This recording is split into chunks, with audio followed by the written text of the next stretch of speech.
Sheikh, you've been talking a lot since you've been coming and teaching us these things about kids, about mental health, physical health, how to the science of sciences, everything that we could think of about raising our kids.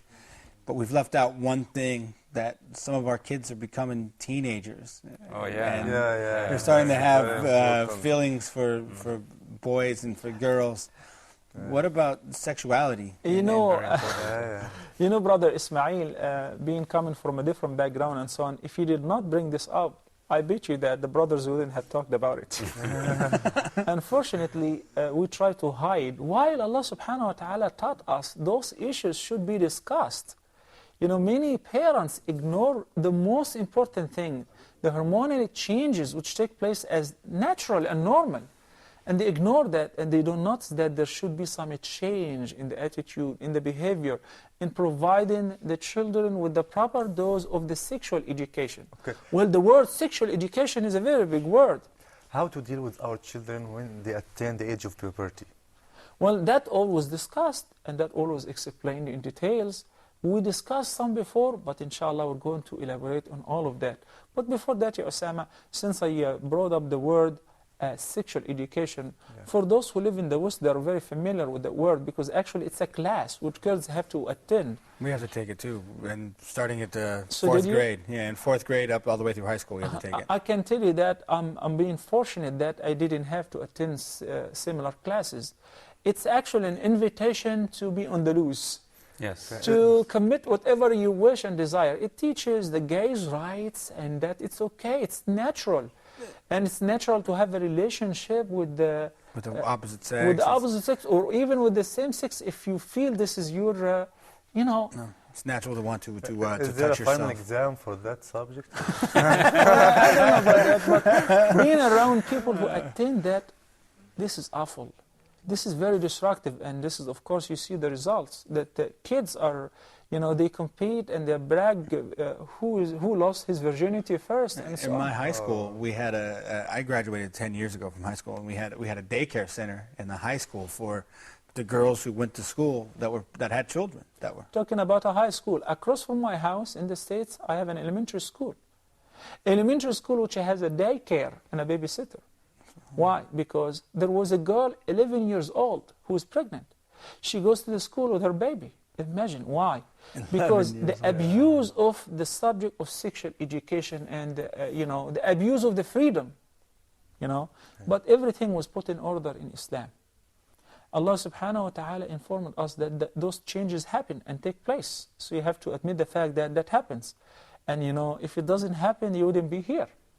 Allah subhanahu wa ta'ala addressed the sexual issues in the Quran, not only in the Sunnah of the Prophet ﷺ, but look at the difference in a very modest way.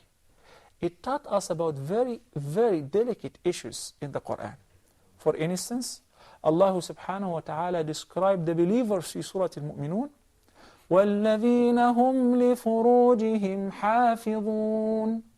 The word farj is a very decent word to describe the private part of a man or a woman, so that the parents can use, and they should feel very comfortable with using this word with their children for a boy or a girl. Farj. Okay?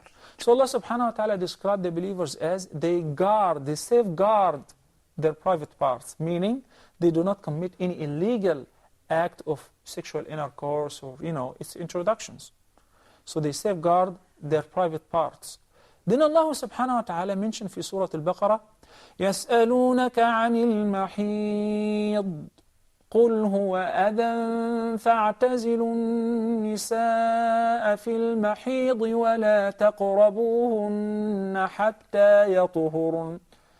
They ask you, O Muhammad sallallahu alaihi wasallam, concerning what? Al-Mahid, menstruation, the period. which women experience. So Allah subhanahu wa ta'ala would give the explanation of mahid, and it is harmful, so that a man should avoid having a relationship with his wife while having her menses. You know, very, very interesting. Allah subhanahu wa ta'ala mentioned in the Quran about homosexuality and how awful and bad it is. وَلُوطًا إِذْ قَالَ لِقَوْمِهِ إِنَّكُمْ لَتَأْتُونَ الْفَاحِشَةَ مَا سَبَقَكُمْ بِهَا مِنْ أَحَدٍ مِنَ الْعَالَمِينَ. So pointing to homosexuality as odd and awful, is not natural, you know, is not normal. Yeah.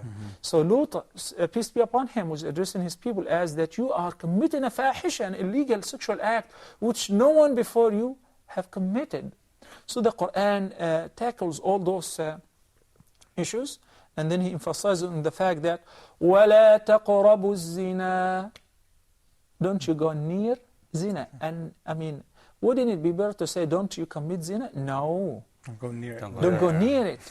How would you go near it? It begins with The eyes. the eyes.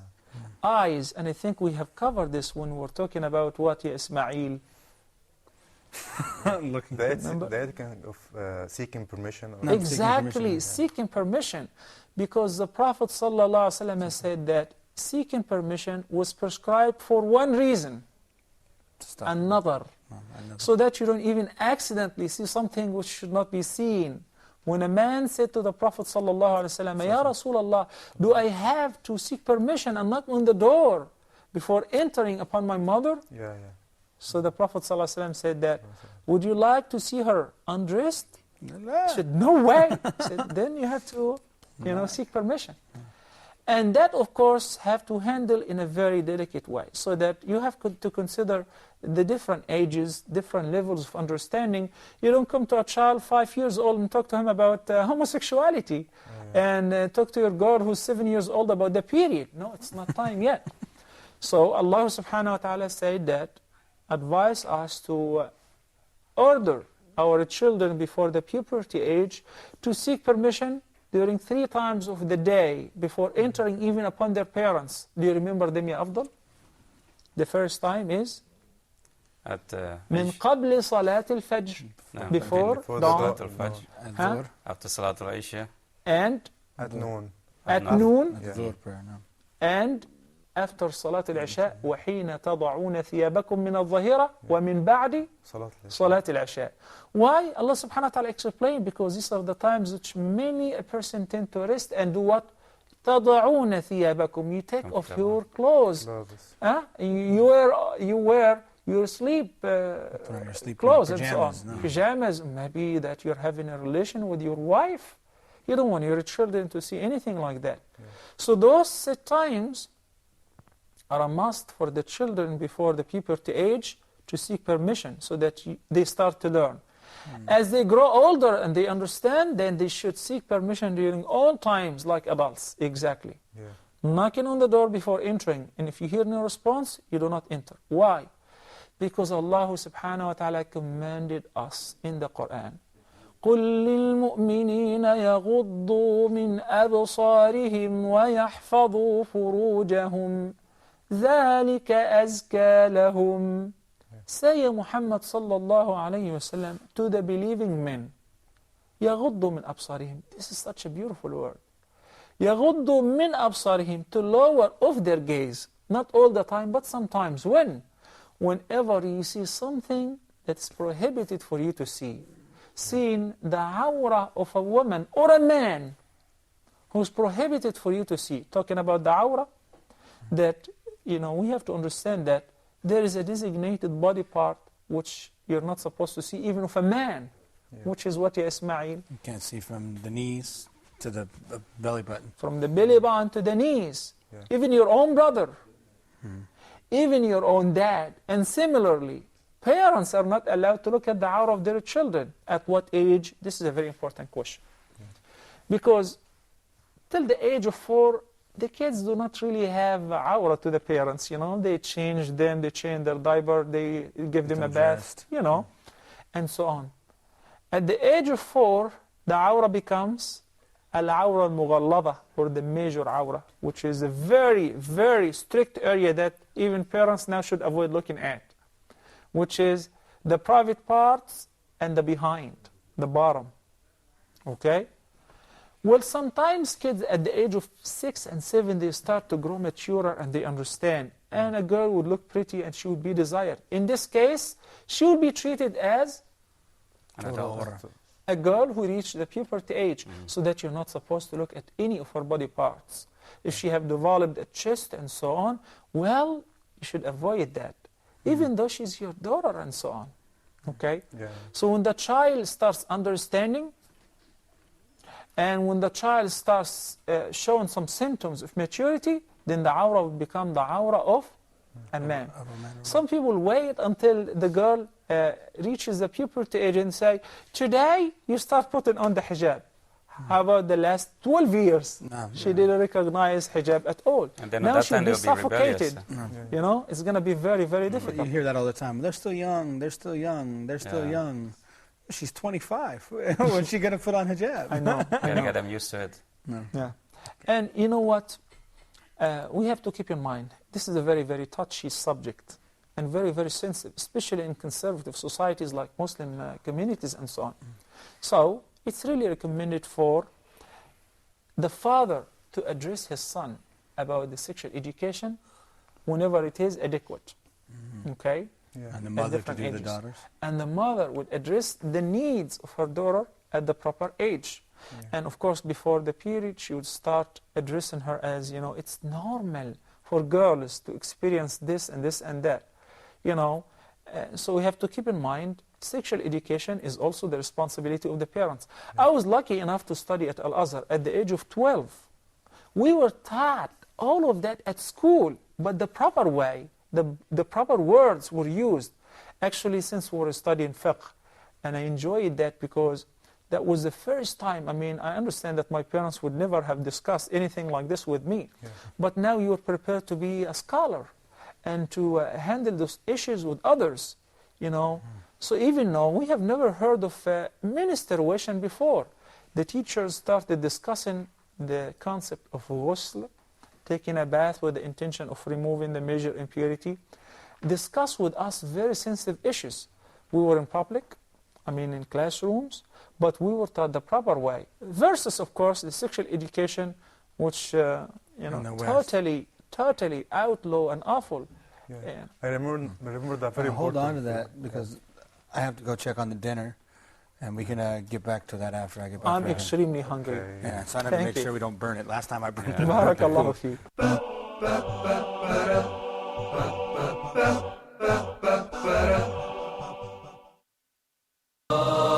Europe's forgotten heritage.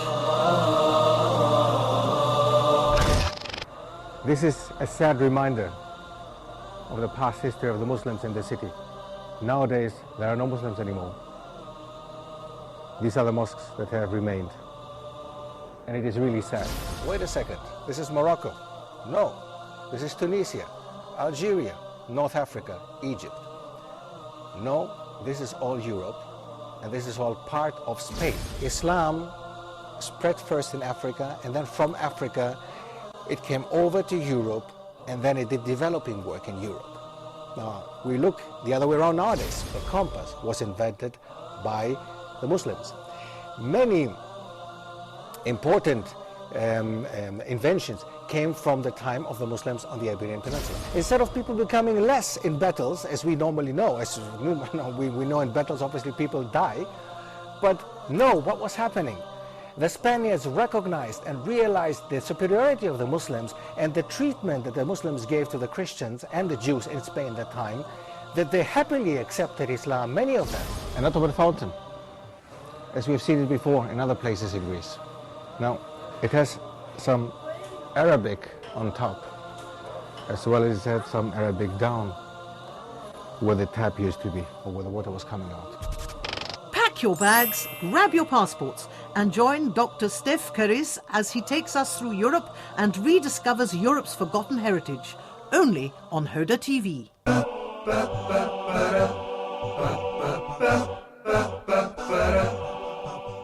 Ya Sheikhna, what would be some advice on trying not to sexualize or give our children sexual stimulants? It is very important not to expose your children to sexually stimulant things, whether it's movies, video games, or internet chatting, or etc. Yani, for instance, the Prophet ﷺ taught us in a beautiful hadith, which we studied a part of it before that. علموا أولادكم الصلاة لسبع. Teach your children how to pray at the age of 7 and discipline them to perform the salah regularly at the age of 10. And then he said, sallallahu alaihi wasallam, وَفَرِّقُوا بَيْنَهُمْ فِي الْمَضَاجِعِ, and keep them apart, separate, whenever it's time for sleep. That the children should not sleep on the same bed, should not sleep together on the same bed, even though that begins at the age of 10. Even if it is boys and boys and girls, we should separate them.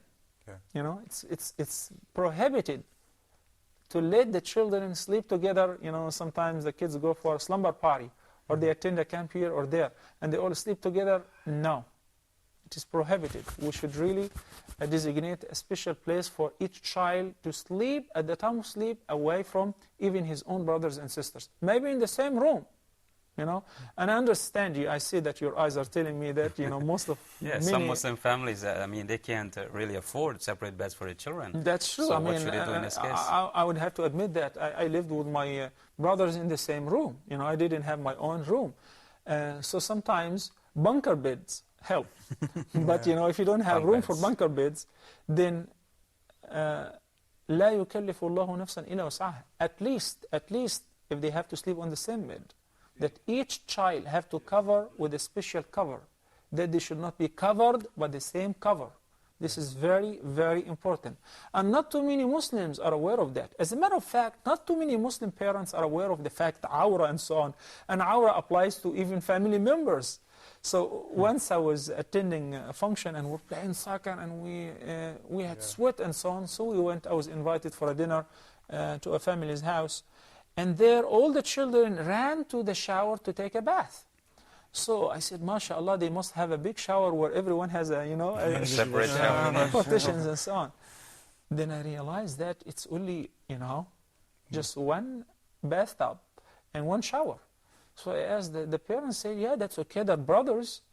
I said, what do you mean? At the age of 10, 11, no way.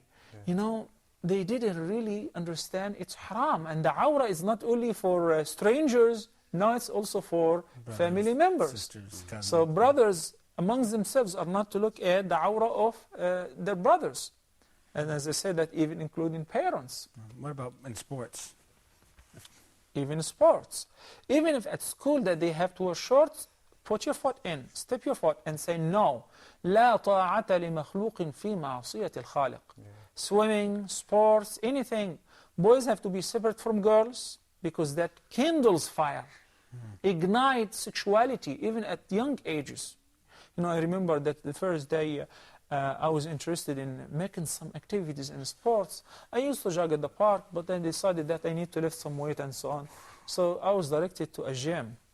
And there they took me for a tour. Man, that was the worst experience I had. I mean, especially when they took me and they said, and that was going to be your locker room. And I didn't know what's the locker room. That you see people completely the same day that they were born. What is this? No shyness, no haya, no modesty whatsoever. And they talk to each other. They're like, did you have a good workout today, Bob? Had a great one. And they're As naked. a matter of fact, in camps, they do the same thing. So that's why I should not be very delighted that my son is going for a field trip or going for a camp, Boy Scouts, Girl Scouts. I have to be aware of the fact that It's Islamic. what they're going to do there, what they're going to be taught, how will they behave, and whether it's mixed camps or not. You know, it's your responsibility. You don't say, well, school and I didn't know.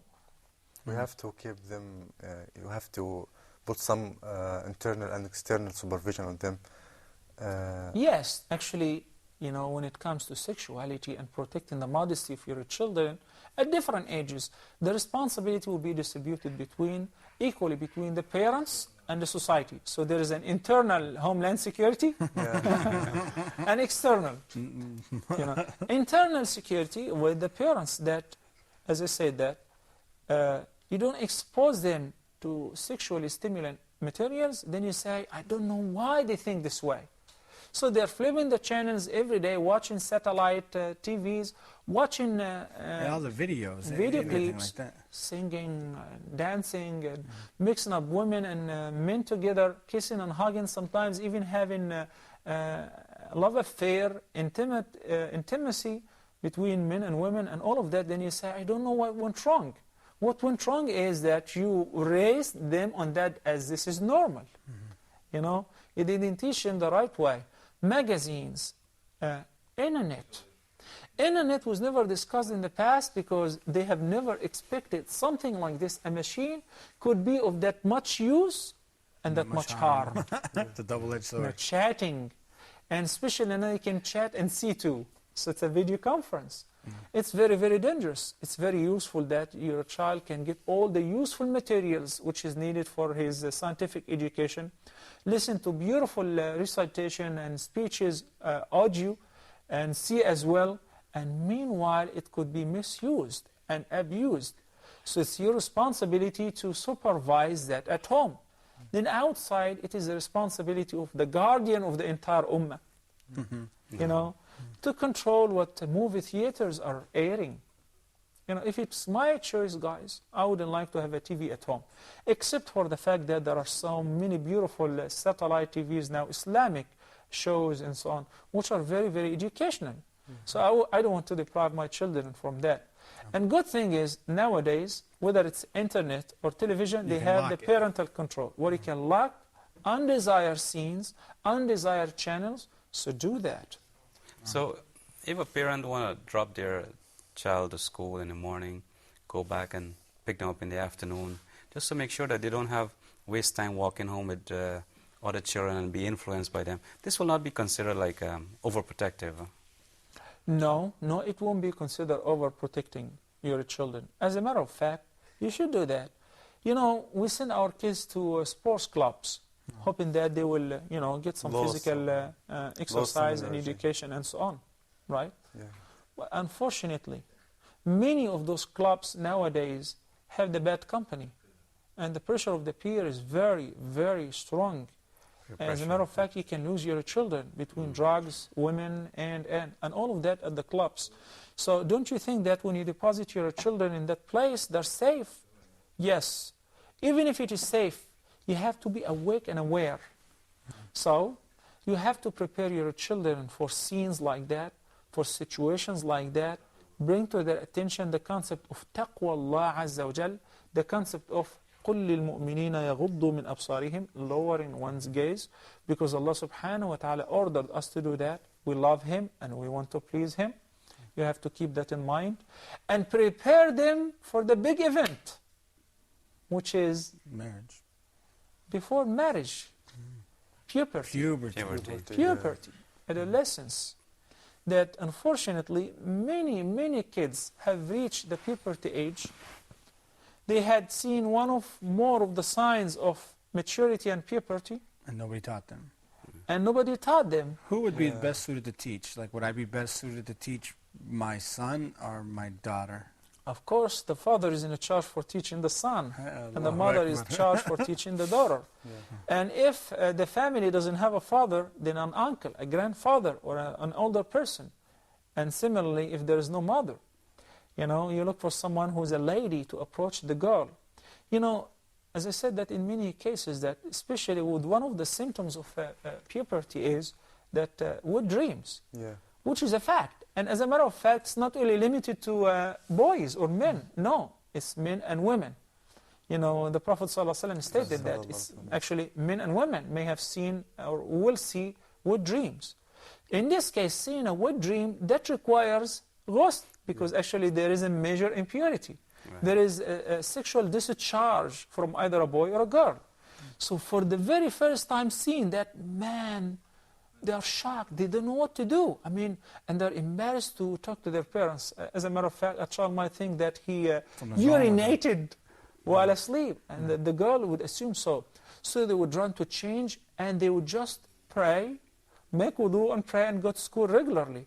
Why? So because the parents did not introduce to their children that that's a fact, And knowing that they're approaching this age, it is very, very important to address those issues in details. So for instance, for the boy, you have to explain to your son that it's normal and natural, and that means that you're an adult. What does it mean? It means from now on, you will be responsible for every action you do, for every word you utter. And every action you don't do. Now you have Once to you pray. reach the puberty age, now the record will be open, and the angels will start recording, so that everything which you used to do as optional and voluntary in the past in respect of ibadat becomes now Wajib. mandatory. You cannot skip a prayer. Yeah. So And while to pray, you have to remove the major impurity. Talking about ghusl. What's ghusl? I mean, I just take a bath. No. Just So- taking a bath is not sufficient. You have to do what? Take a bath with the intention of removing the major impurities. You know, and teach them the fara'id and the sunan of taking a bath before being able to pray. Same thing with the daughter. The mother would teach her daughter. You know, the problem is that many parents are not aware of that. So they have to acquire the enough and adequate knowledge to approach their children. So that you don't see a girl who's been seeing the menstruation for several months and she You doesn't don't know know. what it And is. out of shyness, she just prays and fasts. And maybe she goes to the masjid along with the family. Meets the Musa. And she holds the Quran because she doesn't know. Nobody instructed them as what they should do. I'm sorry, I know so that you have a the question. the parents have to start teaching them, not wait till they ask them about that signs of attaining maturity. Well, there are two things. That some kids who are raised in modern societies will not have a chance to be aware of anything like that. So the parents have to take the initiative and discuss this with their children. And once the children have questions, you have to prepare and ready for the answer. Never say, that's too bad. Never talk about that. Because if you don't answer them, somebody else will. And I'll give them the wrong answers. You know? They'll say, baby, that's all You right." have to make sure that who's their companions, whom do they hang around with, and so on. So teaching and approaching their children concerning the hormonal changes and the puberty age is a very, very important thing, because it relates to the tahara and performing the ibadat. So talking about tahara, It's time to make wudu and go to the masjid. inshallah, we'll see you next time. Inshallah. سبحانك Jazakallah khairan, اللهم Shaykh. وبحمدك نشهد أن لا إله إلا أنت نستغفرك ونتوب إليك ربنا هب لنا من أزواجنا وذرياتنا قرة أعين وجعلنا للمتقين إماما. Ba